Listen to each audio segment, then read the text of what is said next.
Hello everyone and welcome to the Pitskill.io Porsche Cup sponsored by SimQuips. And tonight we are in a very wet France at the Circuit Paul Ricard. I'm your host Roy Wallett and I am joined in the commentary box by Pitskill.io's very own head steward, Casper. Welcome, sir. Good evening. Thank you for allowing me to join in. It is a pleasure to have you here, and actually Discord is picking you up. I can see some bars, so good. We're not having you in silence. This is always the fear whenever I have someone on as a guest. So yeah, good to have you here, and start of a new season. Yeah, it's going to be really exciting to see if Reese can. What do you call it? Battle for the reigning champion can win it again.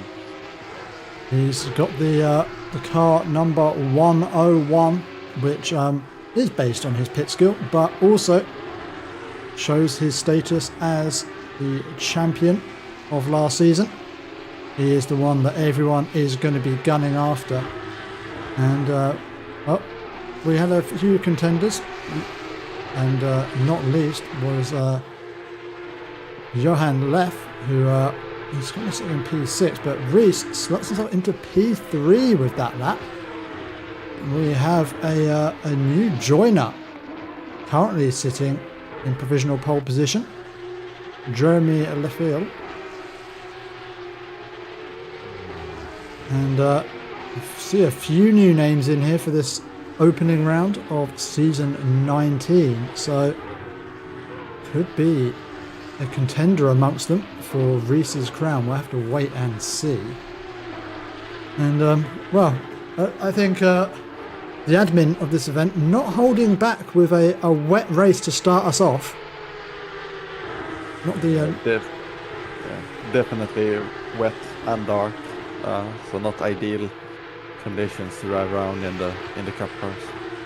Yeah, not an easy start for anyone who thought, oh, you know what, I'll wait till the new season to try out these Porsche Cup cars on Pitskill. Because, yeah, really a trial by fire. But plenty of drivers tonight. The 36 in the session, so this is going to be an action-packed race, I do hope. As a runner-up last season, Johan Leff, currently sitting P6 in a 2:04.7. Quite close times up at the top of this timing sheet, with Jones, Leffilet on a 4.2, and Jones on a 2.27, 0.3 for Tattersall. And would only take a small improvement for any of those to take pole position, as Johan Leff crossing the line and going fastest. That is so we have Leffilet going even faster, 9/10 quicker or so. That is a absolutely extreme time. I think the drivers just getting used to these conditions as the session goes on. We're seeing numbers of drivers with decent improvements to their times, but that lap from Leffilet is yeah, really throwing in a gauntlet there. A full 0.8 of a second faster than Leff, and well, he is no slouch in these Porsche Cup cars.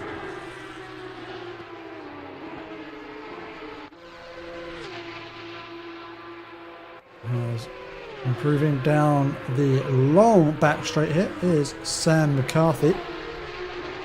Do you remember a couple of seasons ago when we had Paul Ricard on the calendar last? Oof! Oh, and that was a little bit of a poor rejoin there. Well, it looked like Sam was running wide, but yeah, perhaps the rejoining car, not quite expecting to have a car so far out there.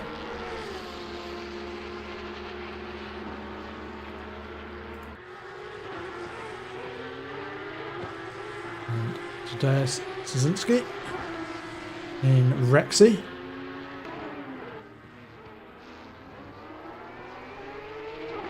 Always a nice car to see out on track.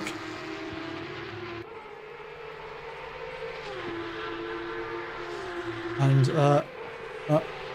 Andy Hudson in the chat pointing out the terrible weather conditions and really beating me to the terrible puns tonight with it's looking a Les Miserables out there.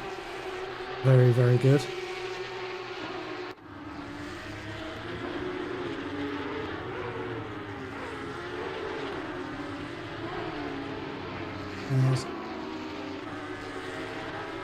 So there's bringing Rexy round to finish the final sector and we head onto that long and boring back straight. Check back in with Reese Tattersall, who's finding some pace out there. Is up on the previous best, has got over a second they need to find if they want to be threatening to take pole position. Doesn't look like it's going to be such good improvement, but up to P2, Reese Tattersall going to dig deep in these final few minutes of the session, try and unseat a Lefele from the top spot. And it seems like improvements coming from just about everyone out there. I suspect even with the rain still coming down, with 36 cars lapping this circuit continuously, track will be maybe not drying out, but at least keeping some of the water off and giving a good conditioned racing line. Yeah, definitely the track surface will maybe not grip up, but it will be better as they go on, even if it's raining a lot. As we see both Lefele and Reese Tattersall finding time.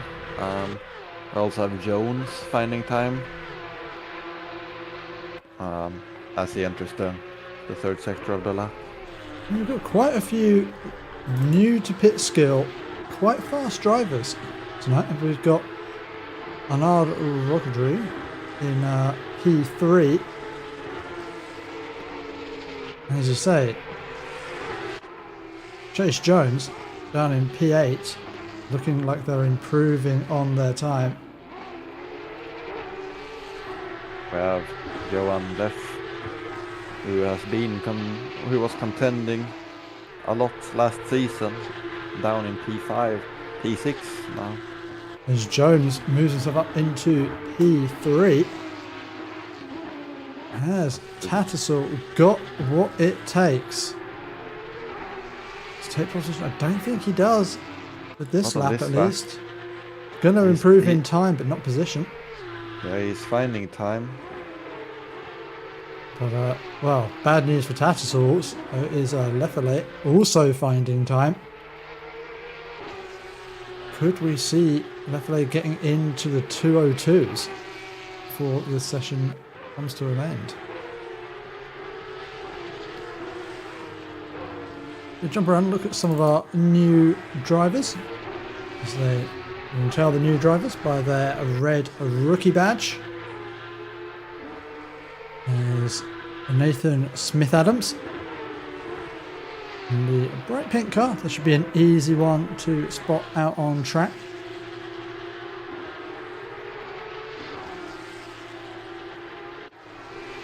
And Loic and Shu in the pink Rexy. I was going to say you don't see many pink dinosaurs, but then one, you don't see many dinosaurs, and two, you don't see many many dinosaurs looking like racing cars. So I mean, it's all really academic at this point. Yeah, definitely. Space Jones went wide after the long straight and has returned to the pits. Has checked back in with Lefele, who's coming to cross the line to finish that. 203.090 will be their best time as Reese Tattersall looks to challenge it. Just one corner of few corners to go. I'm sort of losing track of where he is on the circuit. He's in the final sector now. And he keeps the momentum up. I think just losing a little bit of momentum there. Needs to find 0.4 of a second. I think he's going to be close as he comes to cross the line. And Rhys Tattersall, not one to be outdone, takes pole position on his final lap. Maybe Johan Leffe? No, doesn't look like. Unless he finds a lot of time in the last corner, but it doesn't look like it. But maybe able to move himself up into contention for this race as he moves up into P3. A lot more what we're used to from Leffe. As Van der Kraan, the driver we did see a few times last season, sporting another green Rexy livery, which could get confusing, is on to improve on his lap time in the dying months of the session. 0.005 of a second. But Rhys manages to snag pole by. Those are some tight margins.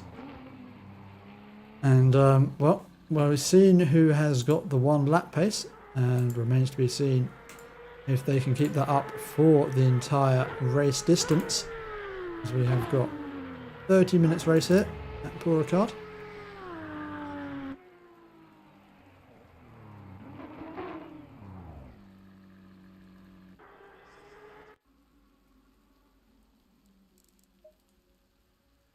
As our drivers line up on the grid, you can see how packed this grid is. Cars as far as the eye can see, and they will be led by Rhys Tattersall. We go through starting order. It is Rhys Tattersall on pole position, followed by Leffe, followed by Johan Leff in P3 and Rodri P4. And on the third row we have Jones and Sawyer by Kroes and Suzinski, Nilsson and Fahir, Weidbeck and Schricker, Smith, Addott, McCarthy, Tranmer, Parry, Busso, Lorenzon, Wright and Sal, Van Dijk, Chittle, Eltzer, Skorpa, Van der Kraan, Wegner, Shallcross, Michalak, Nitro, Eats, Martin, Gossens, Katchelmeyer, Janssen Van Rensburg, I want to say. I can't actually see the end of that name, unfortunately. Rosencroft and Jansman. You managed to get all in for once. Yeah, I didn't go through and do a pit walk. I felt that would have been absolute madness with how stacked this grid is tonight. Yeah, definitely.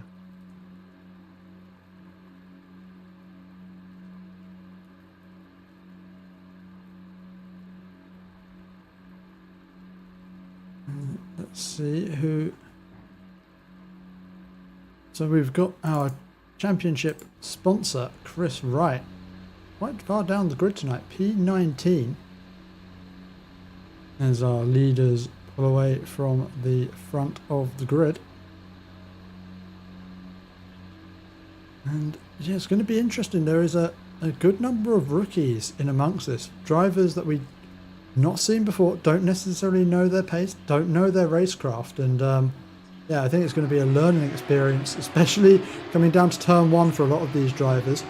They've done these conditions flat out, but they've not been approaching turn 1 at a lower speed with fuel on board the car. Everyone's going to need to be very, very careful as they come into brake for turn 1. Yeah, definitely. To be honest, I would be surprised if we don't see some cars spinning out.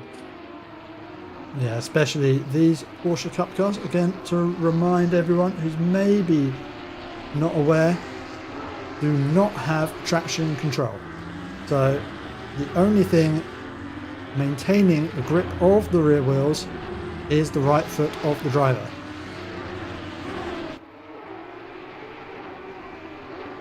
And yeah, with perhaps slightly cooler tyres on the race start and a bunch of fuel in the car, I see some drivers maybe getting a little over eager and pitching the car around at turn 1.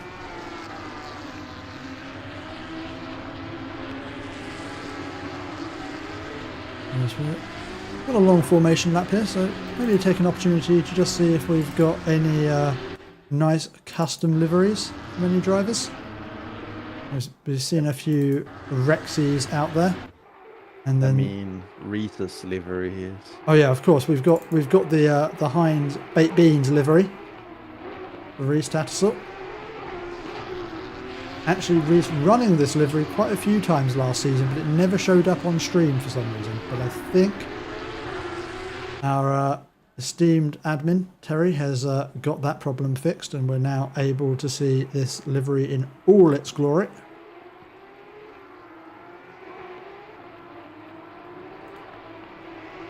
Let's look back down the order. I believe... Oh, Balazs running the Baloo Rexy. Has moved away from his various Quips liveries over the past few seasons. And we've got Smith Adams in that livery we saw earlier. Is that Harry in what looks like quite a nice Martini-inspired livery,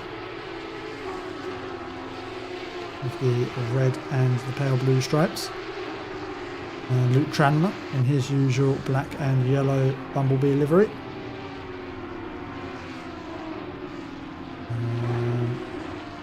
Van Dijk in a very shiny, it looks like some sort of SimQuips style livery. Not seen that one before. Maybe a little bit too turquoise to be a SimQuips. Yeah, it's not quite the right colour. We can see you've got Chris Wright in the SimQuips, and behind him is Peltzer in the BinQuips livery. Or is that SpinQuips? God knows, too many of them now. I think that was the BinQuips. As we return our attention back to the front of the field, we come down the start-finish straight. Reese Tattersall gets ready to lead this field away.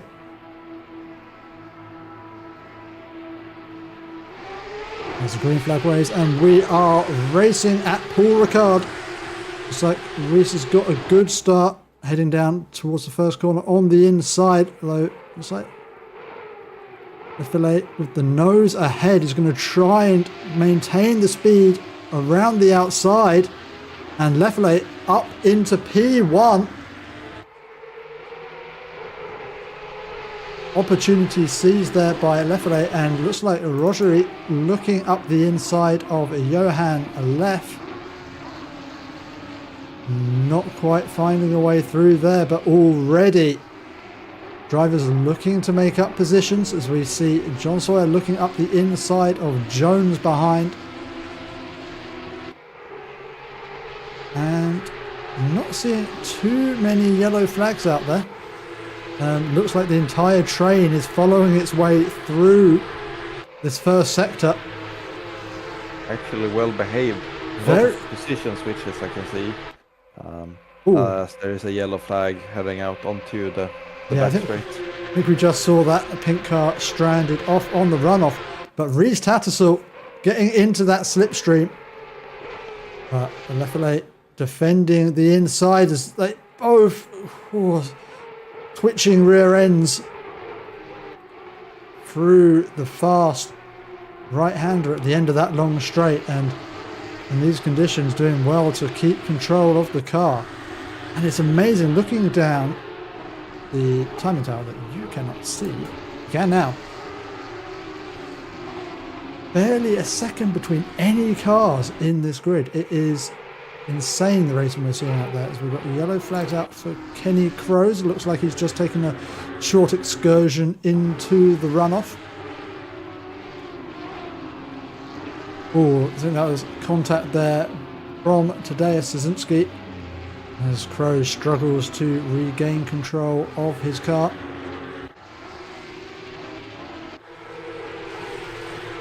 As Crow's trying to now get his way back past Sam McCarthy. The front five breaking away from the cars behind ever so slightly.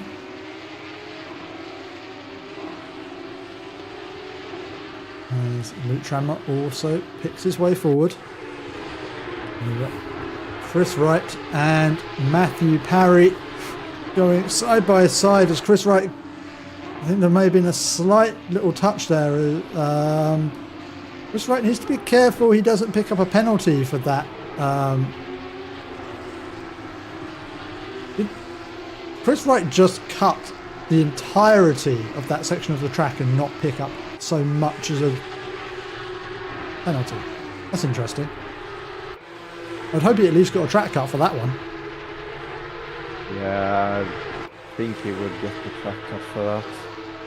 Well, Looked like there was a little touch between the two, and he just continued straight on. Yeah, he has also jumped ahead of Weidbeck there. Yeah, that could be overtaking outside the track limit. Yeah, I'm going to go back and see if I can catch that again. I cannot. I didn't go back far enough. Yeah, he was definitely behind Weidbeck because he was battling with Parry.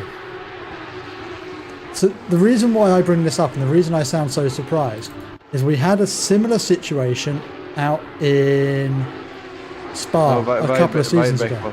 Weidbeck was behind them. I've just checked the replay. Oh, he was? Okay, Weidbeck. that's good to know. It's just Weidbeck that has managed to get past Parry, so it looks like it. Okay, that's fine. Yeah, I was just mentioning because back in Spa a couple of seasons ago, we did have an issue where track limits in the wet and the Porsche Cups were not being applied, and people could just straight line Eau Rouge. Yeah, I remember that. It would be interesting to hear with Chris after the race if he got a track cut for that. Or he might. It looked like he slowed down a lot, so he might have managed to get it slowed down enough to get away without a track cut. Oh, and we've got Van Dijk in the chat saying that his engine went, which is not ideal. As it looks like Leffelet driving away from Reece Tattersall, 1.8 seconds the gap. And this is the closest battle we have towards the front as Rodri chasing down Johan left down the long back straight.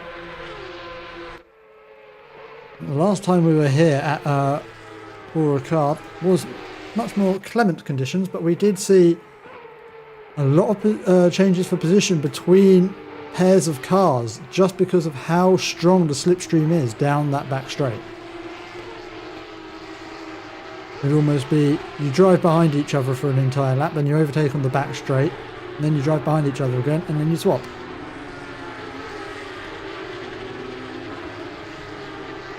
As it looks like Reece Tattersall maybe struggling a little bit out there as Johan left closing down that gap. Now got it down to 0.3 seconds. I'm not sure if perhaps was there an incident out there for Tattersall? We're just potentially struggling with these conditions. Let's go and investigate to see what happened with Reece. As this is the battle over P2 right now.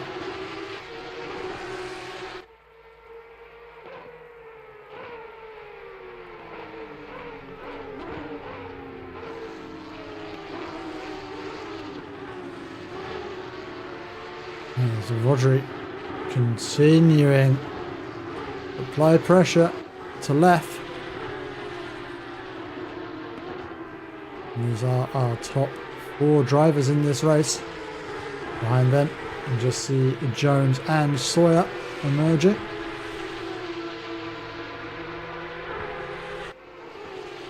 And behind Sawyer, there is a real scrum emerging.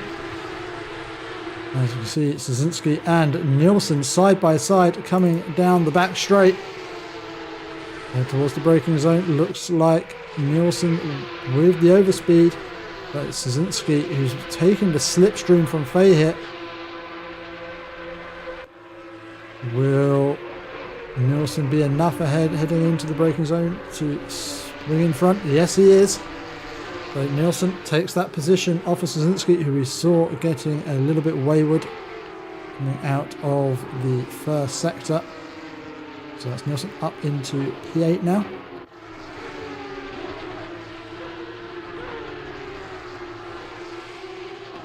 And behind them, we've got Schricker leading McCarthy and Crows.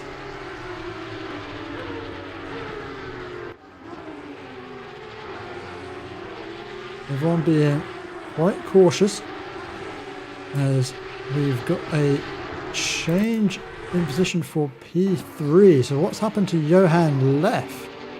Oh, just a touch of oversteer, and that hands the position over to Rodri. Moves up into P3. Yeah, really treacherous conditions and at this point, especially with no traction control. So it's really easy to just get that little slight oversteer and you are trying to save the car off the track.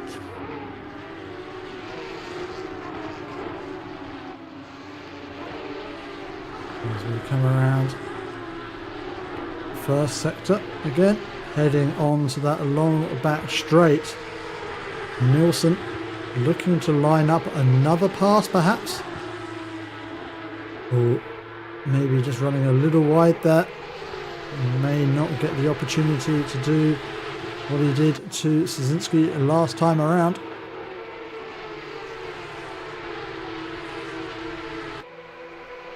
As the battle behind these is even closer as Kenny Crows all over the back of Sam McCarthy, right in that slipstream, pulls out to the outside. He's side by side as they come down towards the braking zone. As Kenny Crows going out wide, does come back on inside of the track limits markers, so keeps that position. And it's another change of position for P3. I think that was Rodri running wide, Johan Leff taking the inside line and makes the move back up into P3 and regains that bottom step on the podium for now, with 20 minutes still to run in this race. It's been a crazy first 10 minutes with 20 still to go. There's Sam McCarthy looking for a way to get past Roland Schricker. Door to door heading into turn 1. McCarthy will have the inside line for turn 1, but that will then get over to Schricker, but McCarthy covers it off well, keeps the nose ahead, takes the position from Schricker, and Crows manages to follow him through. So Schricker losing 2 positions there.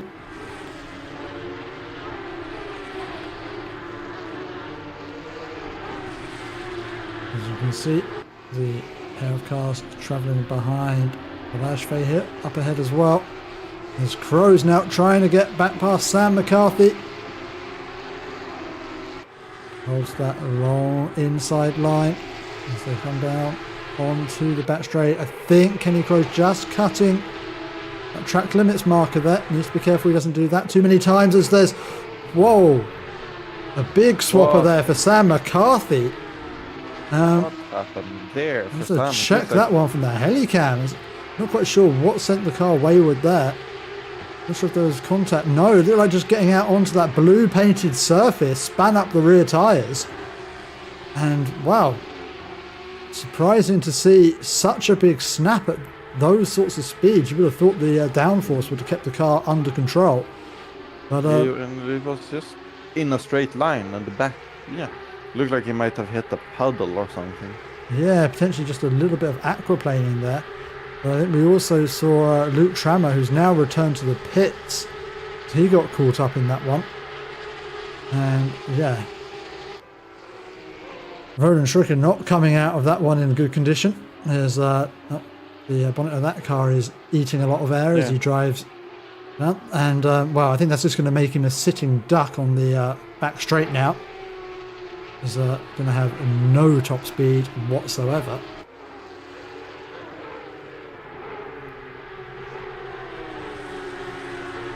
I re-looked at in the replay, and it looks like aquaplaning from Sam.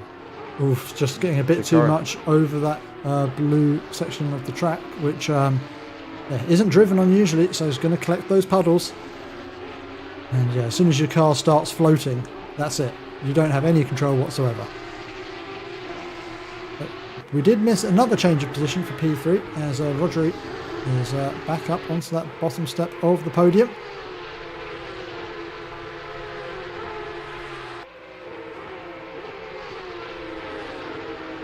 And hand left, continuing to chase.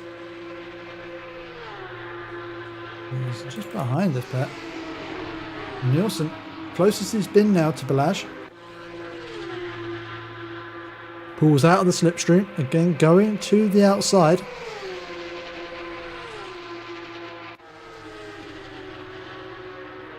Hasn't quite got the overlap he needs as they head through the corner. Looked like there could have been contact between the two of them there, but both managed to hold it together. And well, that was as close as you'd want to get, I think. In these conditions, you really don't want to be tapping someone through a corner. He's, yeah. The rear looks unstable at the best of times, it must be said.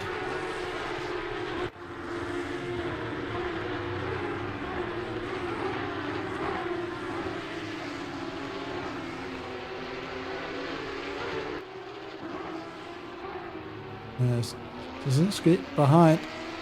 Closing in on this battle. These two fighting hard, slowing each other down.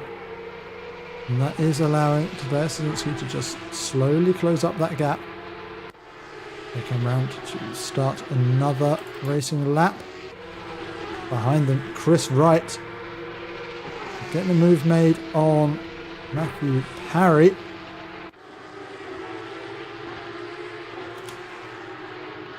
And up into P13. Let's see how that move was made by Chris Wright. Oh, just taking the better line to get the exit from the corner. And yep, just making that move down the straight. Good racing there from Chris Wright.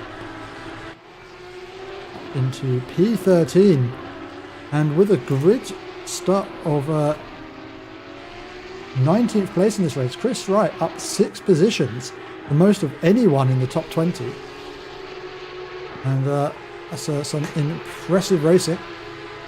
He's now 3.5 seconds back from Robert Weibeck. Might be a little bit of a tall order to ask him to close up that gap in the next 14 minutes, but showing some good race pace.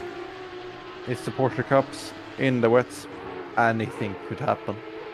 So it's 3.5 seconds now, but it might be nothing in a couple of laps.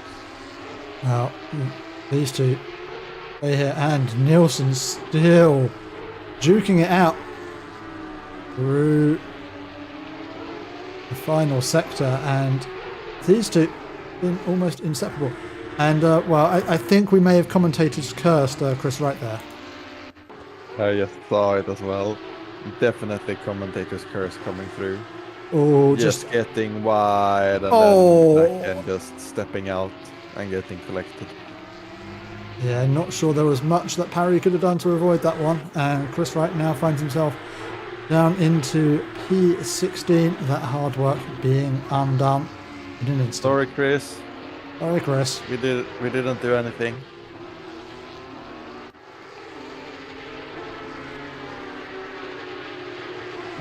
see turn. Jens Nilsson and Balash Feher still going at it. Yeah, these two, again, I don't want to jinx it, don't want to commentators curse it, but I'm going to say it anyway. These two have been keeping it clean in these conditions. That's very impressive.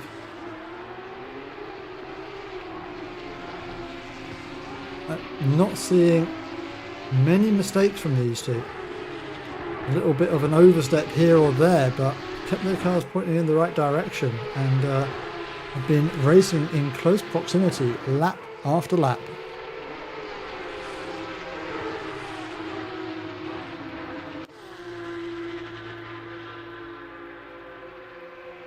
Nelson opting to move out of the slipstream very early there.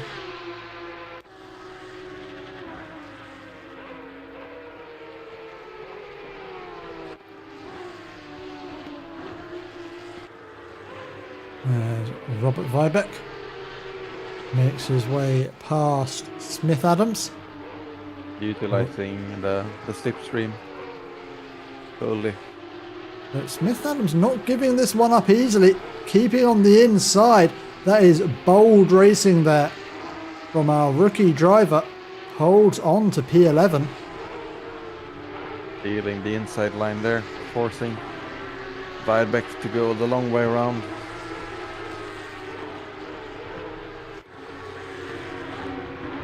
Yeah, we're seeing some fighting spirit from our newcomers this race as Lefele continues to lead this race ahead of Reece Tattersall, who has brought that gap down to less than a second now.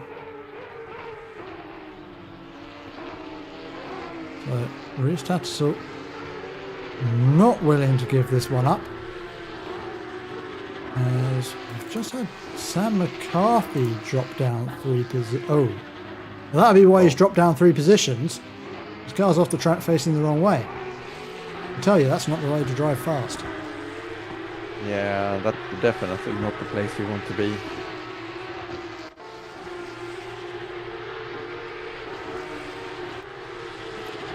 As we see Tadeusz Sisinski joining in on the battle between Nilsson and Feher. It's coming a 3-way fight over P7 in this race.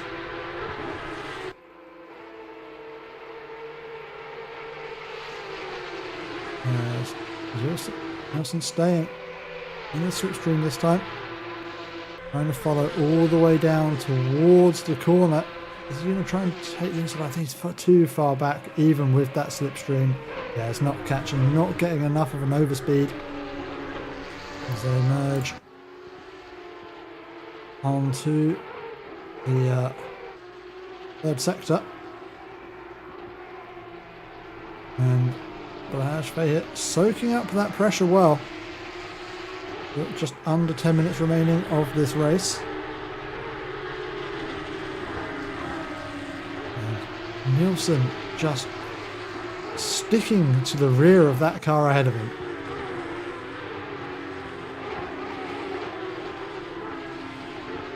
Really solid work from this pair, and Tadeusz as well. Keep this battle going.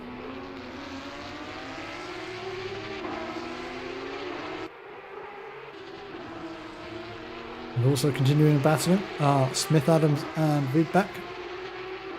Battling over E11.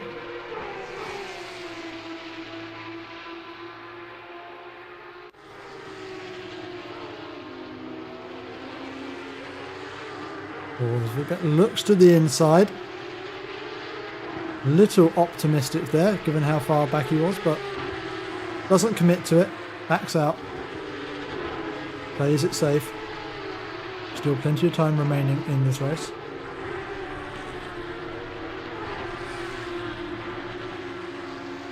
There's a little bit of love to some of the cars lower down in the field, and Roland Schricker evidently suffering with the damage to the front of that car.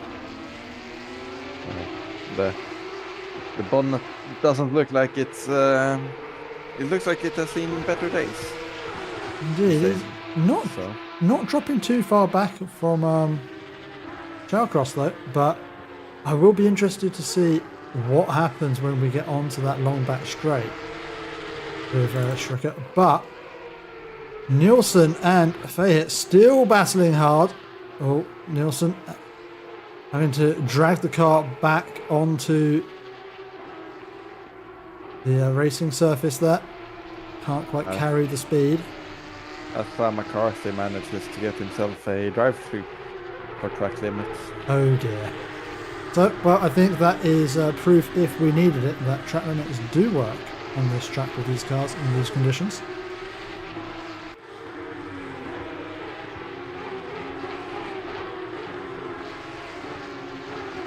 Let's check in with Roland Schricker, and okay, he is able to follow other cars down this back straight. I was worried he was just going to be eaten alive as soon as he emerged onto the straight. Although, to be fair, the front of the car of Michalak isn't... Sorry, not Michalak, it's Shallcross isn't looking much better. And to be fair, he did just get absolutely destroyed by Michalak down that straight, as did Shallcross. Yeah. So I think both of them running very high drag setup due to the fact that their bonnet doesn't close. The bonnet flap. As we see... Oh, okay, it was just a yellow for Sam entering the pits. I thought he had spun again. As finding himself under more and more pressure.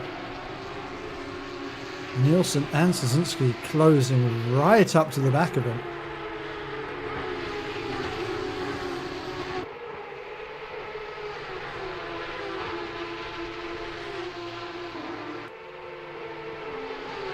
Sam McCarthy has served his drive-through penalty and re-emerged onto the circuit in P20. Yeah, looks like Trickery is dropping. Schicker's dropping like an absolute stone. 3-4 seconds a lap with this damage.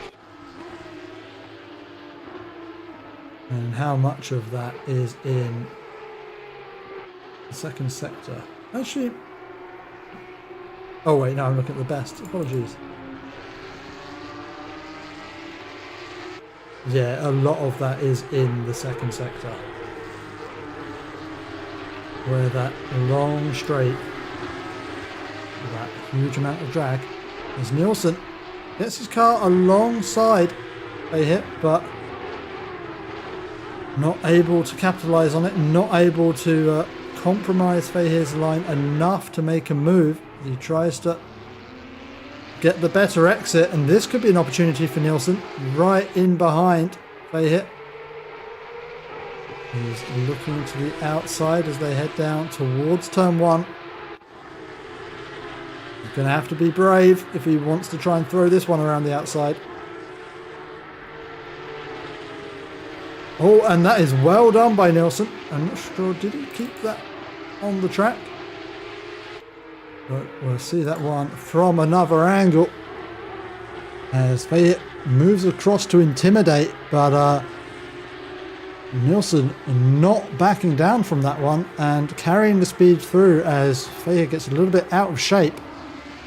And Jens Nielsen up into P7. And Kenny Kroes has now joined the battle, making this a four-way fight for P7. Yeah, that move has been a long time in the making. As I've been battling for well over 10 minutes at this point, I think. Lap after lap. And now it looks like he is under pressure from Szynski. Szynski looks to the inside. Will have to be a bold move to try and go up the inside at that corner.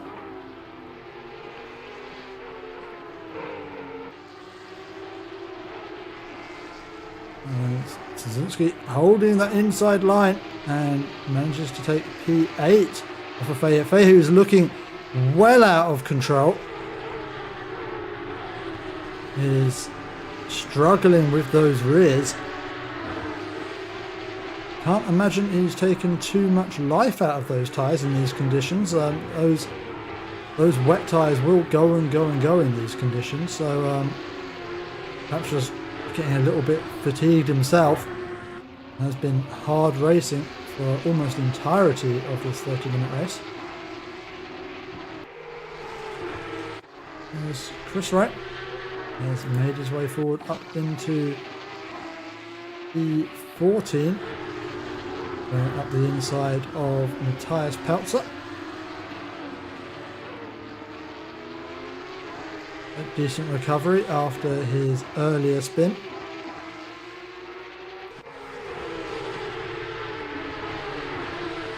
Battle of the Rexes. Yep. It's the green dinosaur versus the blue dinosaur. As we head around onto that long back straight again. Nilsson has managed to build himself a 2-second gap down to Cieszynski.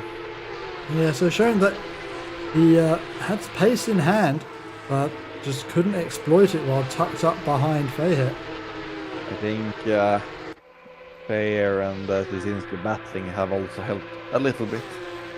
Yeah, that's undoubtedly the case. These two have been battling quite hard as Fahir moves to the outside. He's going to try and throw it around the outside and carry the speed. Nope. Tucks in behind. He always able to take the inside line. Wow, both of them looking slightly sideways through the corner. Centimeters apart as they go through there. And doing well to give each other room. And it is Balazs Fahir who comes out of that one on top up into P8. Retakes the position from Tadeusz Cieszynski. As our leader has started the final lap of this race.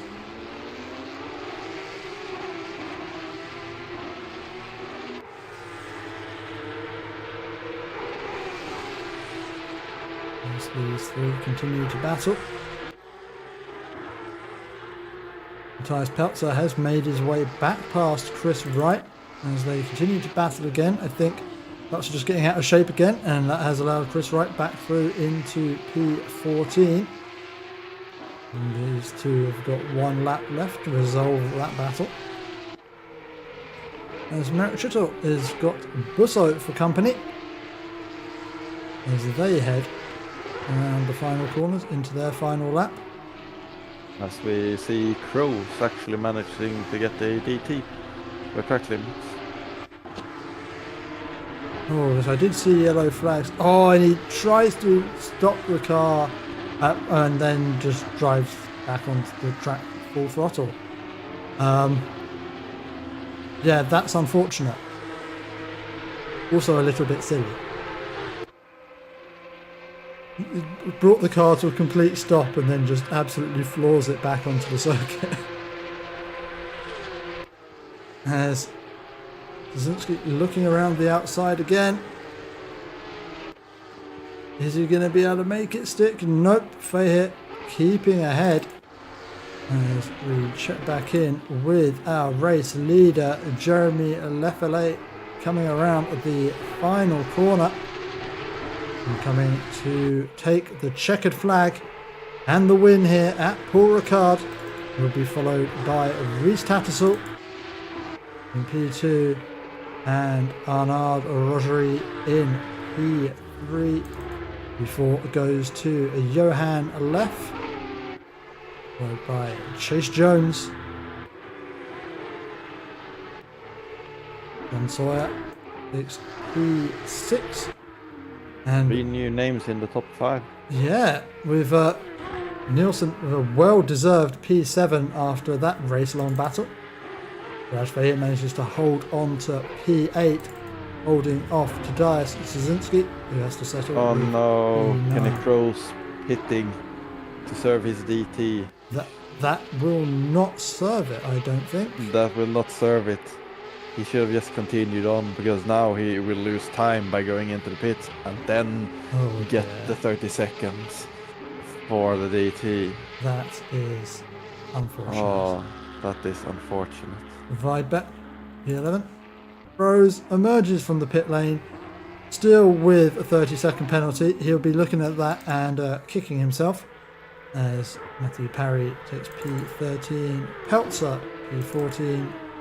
That's right, P15. Patrick van der Kraan in P16.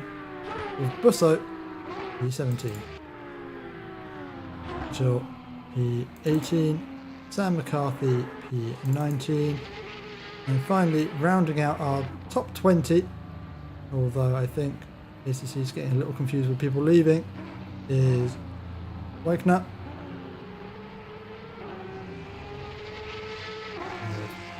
Lorenzon in 21. Nitro in, sporting actually a new livery for this race, which I missed out on, in P22. We have Michalak, Schricker, Goosens, and finally for the lead lap, I believe, is the Eitz. And, well, that was a action-packed opening round of the Pitskill.io Porsche Cup.